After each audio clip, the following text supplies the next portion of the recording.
দেশের স্বাস্থ্যসেবায় ইউনানি, আয়ুর্বেদিক ও হোমিও চিকিৎসার অবদান আরও জোরদার করার আহ্বান জানিয়ে রাজধানীর কৃষিবিদ ইনস্টিটিউটে অনুষ্ঠিত হয়েছে সুস্বাস্থ্যের বাংলাদেশ গঠনে ইউনানি, আয়ুর্বেদিক ও হোমিও চিকিৎসার ভূমিকা শীর্ষক আলোচনা সভা। অনুষ্ঠানে প্রধান অতিথি হিসেবে উপস্থিত ছিলেন সমাজ কল্যাণ এবং মহিলা ও শিশু বিষয়ক মন্ত্রী AZM জাহিদ হোসেন। এছাড়াও উপস্থিত ছিলেন ঢাকা উত্তর সিটি কর্পোরেশনের প্রশাসক সহ স্বাস্থ্য খাতের বিভিন্ন পর্যায়ের কর্মকর্তা, চিকিৎসক ও বিশিষ্ট ব্যক্তিবর্গ। বক্তারা বলেন, দেশের স্বাস্থ্যসেবায় গুরুত্বপূর্ণ ভূমিকা রাখলেও আয়ুর্বেদিক চিকিৎসকরা দীর্ঘ ২৫ মাস ধরে বেতন পাচ্ছেন না। একই সঙ্গে তাদের জাতীয় রাজস্ব খাতে হস্তান্তরের জোর দাবি জানান তারা। আমরা কর্মরত আছি, আমাদের ২৫ মাসের বেতন দেয় না সরকার। এইটা আপনার কাছে দাবি স্বাস্থ্য মন্ত্রণালয় থেকে অর্থ মন্ত্রণালয় পাঠাইছে, সেই দাবির ফর্দটা দেওয়ার জন্য, জিও করবার জন্য। এখন মাননীয় মন্ত্রীকে, অর্থমন্ত্রীকে নাকি লাগবে সেখানে বলে দেওয়ার জন্য। আমরা মনে করি এই দায়িত্বটুকু আপনার নিতে হবে স্যার।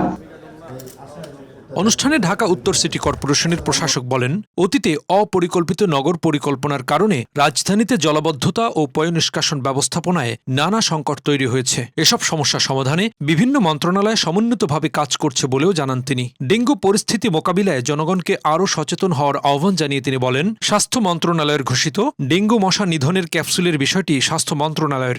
বর্ষার মৌসুমে বৃষ্টি হবে, বৃষ্টি সকালে হতে পারে, বিকালে হতে পারে, দুপুরে হতে পারে। সেই বৃষ্টির পানিগুলো যদি আমরা নির্দিষ্ট 48 ঘন্টার আগে সেগুলোকে আবার পরিষ্কার করে ফেলি, শুকনো করে রাখি জায়গাগুলো, সেখানে আর ডেঙ্গুর লার্ভাগুলি আর সেখানে জন্ম হবে না। সেই লার্ভা থেকে ডেঙ্গু মশাও তৈরি হবে না, এডিস মশা যেটাকে আমরা বলে থাকি। নগর পরিকল্পনা যারা অতীতে করেছে, একটা অব্যবস্থাপনা, অপরিকল্পিত একটা নগর নির্মাণ করেছিল। প্রতিটা গুলশান সোসাইটি, বনানী সোসাইটি, বাড়িধারা সোসাইটির পয়ঃনিষ্কাশনের জায়গা হলো লেক। পাইপ দিয়ে তাদের প্রতিদিনের যেই বর্জ্যগুলো আছে সেগুলো সব ডাইরেক্টলি একদম লেকের ভিতরে যায়, অর্থাৎ সিওয়ারেজ ব্যবস্থাটা নাই।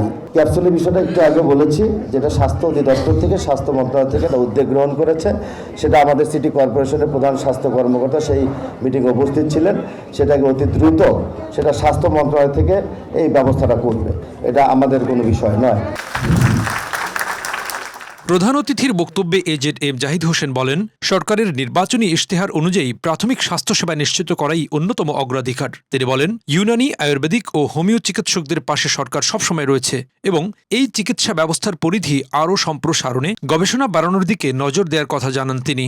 শহীদ রাষ্ট্রপতি জিয়াউর রহমান স্যারের মুখনিসৃত যে বক্তব্য আপনারা শুনেছেন, অর্থাৎ উনি ওই সময়ও কিন্তু চিন্তা করেছেন বাংলাদেশের বিরাট জনসংখ্যাকে যদি স্বাস্থ্যসেবা দিতে হয়, সকল সিস্টেম অফ মেডিসিনকেই গুরুত্ব দেওয়া উচিত। আমাদের নির্বাচনী অঙ্গীকার হচ্ছে একটা সবার জন্য সুস্বাস্থ্য নিশ্চিত করা এবং প্রাথমিক স্বাস্থ্যসেবা ব্যবস্থা সবার জন্য অবারিত থাকবে, অর্থাৎ উন্মুক্ত থাকবে, free of cost, anybody can enjoy this one.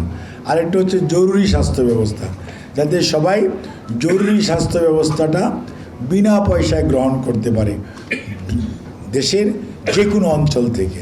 আর বিশেষায়িত স্বাস্থ্য ব্যবস্থা, সেটা যে পে করতে পারবে সে পে করবে, যাদের পে করার ক্ষমতা নাই রাষ্ট্র সেটার জন্য পে করবে। কাজে চিকিৎসা ব্যতীত কোনো মানুষ থাকবে না, এটা হচ্ছে মুদ্রা কথা। আলোচনা সভায় বক্তারা বলেন, আধুনিক চিকিৎসার পাশাপাশি ইউনানি, আয়ুর্বেদিক ও হোমিও চিকিৎসাকে জাতীয় স্বাস্থ্যসেবার সঙ্গে আরও কার্যকরভাবে সম্পৃক্ত করা গেলে দেশের প্রাথমিক স্বাস্থ্যসেবা আরও শক্তিশালী হবে। একই সঙ্গে এই খাতের চিকিৎসকদের ন্যায্য দাবি দ্রুত বাস্তবায়নের মাধ্যমে বিকল্প চিকিৎসা ব্যবস্থার উন্নয়নেও কার্যকর ভূমিকা রাখা সম্ভব হবে বলে আশা প্রকাশ করেন তারা। হেমায়েতুল্লাহ নূর, মেডিকেল পোস্ট।